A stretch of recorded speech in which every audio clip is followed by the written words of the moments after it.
Hello friends, welcome to my channel. ఈ వీడియోలో మనమైతే పాలిసెట్ 2025 ఆన్లైన్ అప్లికేషన్ ఫామ్ ఎలా అప్లై చేయాలైతే ఈ వీడియోలో అయితే డిస్కస్ చేద్దాం. ఎవరైతే మా ఛానల్ని ఫస్ట్ అయితే చూస్తున్నారో మా ఛానల్ని సబ్స్క్రైబ్ చేసుకోండి. అలాగే పక్కనున్న బెల్ ఐకాన్ మీద అయితే క్లిక్ చేయండి. ఇప్పుడైతే ఈ యొక్క ఆన్లైన్ అప్లికేషన్ ఫామ్ ఎలా అప్లై చేయాలైతే స్టెప్ బై స్టెప్ అయితే చెప్తాను. ఈ వీడియోని స్కిప్ చేయకుండా అయితే చూడండి.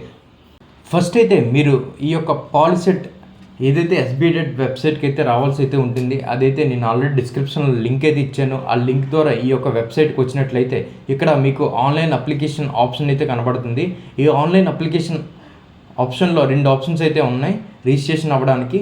ఫస్ట్ అయితే మీరు మొబైల్ నెంబర్ ద్వారానే మీరైతే రిజిస్ట్రేషన్ అవ్వచ్చు, అలాగే ఎస్ఎస్సి హాల్ టికెట్ నెంబర్ ద్వారా మీరైతే రిజిస్ట్రేషన్ అవ్వచ్చు. ఫస్ట్ అయితే నేనైతే ఎస్ఎస్సి హాల్ టికెట్ నెంబర్ ద్వారా అయితే రిజిస్ట్రేషన్ అవుతున్నాను. ఇక్కడైతే మీ డీటెయిల్స్ సెలెక్ట్ చేసుకోవాల్సి ఉంటుంది. ఎస్ఎస్సి ఏ బోర్డు అయితే ఆ బోర్డు, ఎస్ఎస్సి అయితే ఎస్ఎస్సి, సిబిఎస్సి అయితే సిబిఎస్సి, పర్టికులర్ బోర్డుని మీరైతే సెలెక్ట్ చేసుకోవాల్సి అయితే ఉంటుంది. నాది ఎస్ఎస్సి కాబట్టి నేను ఎస్ఎస్సి అయితే సెలెక్ట్ చేసుకున్నాను. అక్కడ మీ యొక్క హాల్ టికెట్ నెంబర్, మీది ఏదైతే 10th హాల్ టికెట్ నెంబర్ ఏదైతే ఉందో అదైతే హాల్ టికెట్ నెంబర్ అయితే ఎంటర్ చేయవలసి అయితే ఉంటుంది.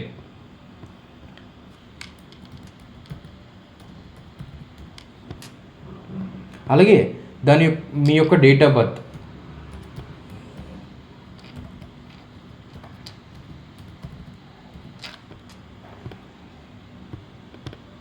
అలాగే ఇయర్ ఆఫ్ పాసింగ్, తర్వాత మీ యొక్క క్యాప్చా ఎంటర్ చేసి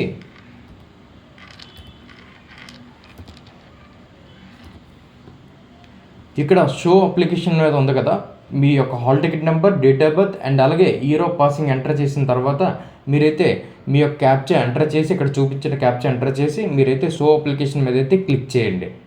క్లిక్ చేసిన తర్వాత ఇక్కడ అయితే అడుగుతుంది ఈ డేట్ ఆఫ్ బర్త్ ఎంటర్ చేసింది okay or not and confirm అయితే ఓకే అని క్లిక్ చేయండి. క్లిక్ చేసిన తర్వాత మీకైతే అప్లికేషన్ ఫామ్ అయితే ఓపెన్ అవుతుంది. ఇలాగ అప్లికేషన్ ఫామ్లో మీరు ఎంటర్ చేయండి మీ యొక్క నేమ్, ఫుల్ నేమ్ ఎంటర్ చేయండి, మీ యొక్క ఫాదర్ నేమ్,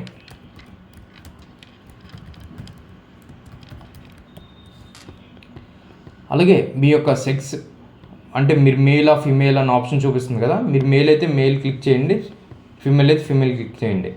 మొబైల్ నెంబర్ కూడా ఇక్కడ ఇవ్వచ్చు. మొబైల్ నెంబర్ ఇచ్చిన తర్వాత ఇక్కడ డిస్ట్రిక్ట్ అడుగుతుంది. డిస్ట్రిక్ట్ నాదైతే ఏ డిస్ట్రిక్ట్ అయితే ఆ డిస్ట్రిక్ట్ సెలెక్ట్ చేసుకోండి.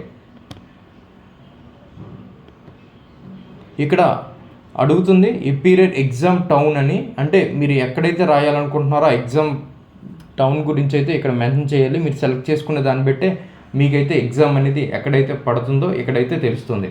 ఇప్పుడు నేనైతే ఏదైతే డిస్ట్రిక్ట్ సెలెక్ట్ చేసుకున్నానో దాని యొక్క రిలేటెడ్ ఏవైతే ఉన్నాయో ఎగ్జామ్ సెంటర్స్ అయితే అదైతే ఇక్కడ చూపిస్తుంది.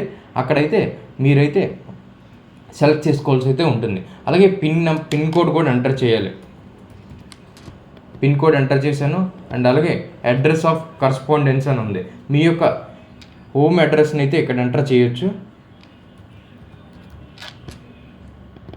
అడ్రస్ లైన్ ఏదైతే అడ్రస్ ఉందో ప్రతి ఒక్క అడ్రస్ అయితే ఇక్కడ ఎంటర్ చేయొచ్చు.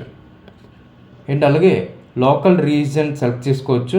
ఇక్కడైతే మీకు చాలామందికి డౌట్ అయితే ఉంటుంది, ఆంధ్ర యూనివర్సిటీ సెలెక్ట్ చేసుకోవాలా లేకపోతే శ్రీ వెంకటేశ్వర రీజన్ ఎలా సెలెక్ట్ చేసుకోవాలనేది ఆప్షన్ అయితే చాలామంది అయితే కన్ఫ్యూజ్ అవుతున్నారు. ఎవరైతే విశాఖపట్నం, విజయనగరం అలాగే శ్రీకాకుళం వీళ్ళందరూ ఆంధ్ర యూనివర్సిటీ రీజన్లోకి అయితే వస్తారు. అలాగే వెంకటేశ్వర యూనివర్సిటీ రీజన్లోకి వచ్చేప్పటికి గుంటూరు, నెల్లూరు, మొత్తం అనంతపురం ఇవన్నీ వెంకటేశ్వర యూనివర్సిటీలోకి వస్తుంది. ఒకవేళ నాది ఆంధ్ర యూనివర్సిటీ కాబట్టి ఆంధ్ర యూనివర్సిటీ రీజన్ అయితే సెలెక్ట్ చేసుకున్నాను. ఇక్కడైతే మైనారిటీ కమ్యూనిటీ అడుగుతుంది కదా, ఇక్కడైతే నేనైతే నాట్ అప్లికేబుల్ అని పెట్టేశాను. పెట్టేసిన తర్వాత ఇక్కడ ఉర్దూ ఎస్ఆర్ నో అని అడుగుతుంది, నేనైతే నో అని సెలెక్ట్ చేసుకున్నాను. అలాగే సెలెక్టెడ్ కేటగిరీ అని ఉంది, మీరు ఏ కేటగిరీ అయితే ఆ కేటగిరీ సెలెక్ట్ చేసుకోండి. నేను బీసీబీ కాబట్టి బీసీబీ సెలెక్ట్ చేసుకున్నాను.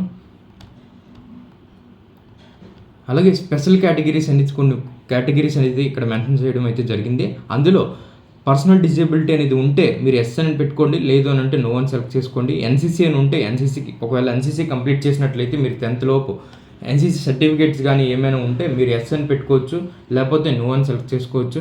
స్పోర్ట్స్ రిలేటెడ్ ఏమైనా మీ యొక్క సర్టిఫికేట్స్ కానీ ఏమైనా ఉంటే ఎస్ అని పెట్టుకోవచ్చు. ఈ యొక్క తర్వాత సిఏపి అని ఉంటే ఎస్ అని పెట్టుకోవచ్చు, లేకపోతే నో అని పెట్టుకోవచ్చు. బార్సోట్ ఇది కూడా బేస్డ్ ఆన్ ఆప్షన్ పెట్టి ఉంటుంది, మీరు ఏదైతే సెలెక్ట్ చేసుకుంటే అదే సెలెక్ట్ చేసుకోండి. సెలెక్ట్ చేసుకున్న తర్వాత ఈ ఏవైతే స్పెషల్ కేటగిరీస్ ఎస్ అని పెట్టినట్టయితే మీకు ఎప్పుడైతే కౌన్సిలింగ్ అవుతుందో ఆ యొక్క కౌన్సిలింగ్ టైంలో మీకు ఏదైతే ఎస్ఎస్ పెట్టారో ఆ దాన్ని బట్టే మీ యొక్క సర్టిఫికేషన్ వెరిఫికేషన్ అయితే ఉంటుంది. మీరు ఎప్పుడైతే ఎన్సీసీ పెట్టినట్లయితే వాళ్ళైతే అడుగుతారు ఎన్సీసీ సర్టిఫికేట్ ఏమైనా ఉందా అని, అప్పుడు మాత్రం మీరు చూపించాలి. ఇక్కడ డిక్లరేషన్ అయితే ఉంది కదా, ఇక్కడ మొత్తం ఎంటర్ చేసిన తర్వాత మీరైతే డిక్లరేషన్ మీద అయితే క్లిక్ చేయండి.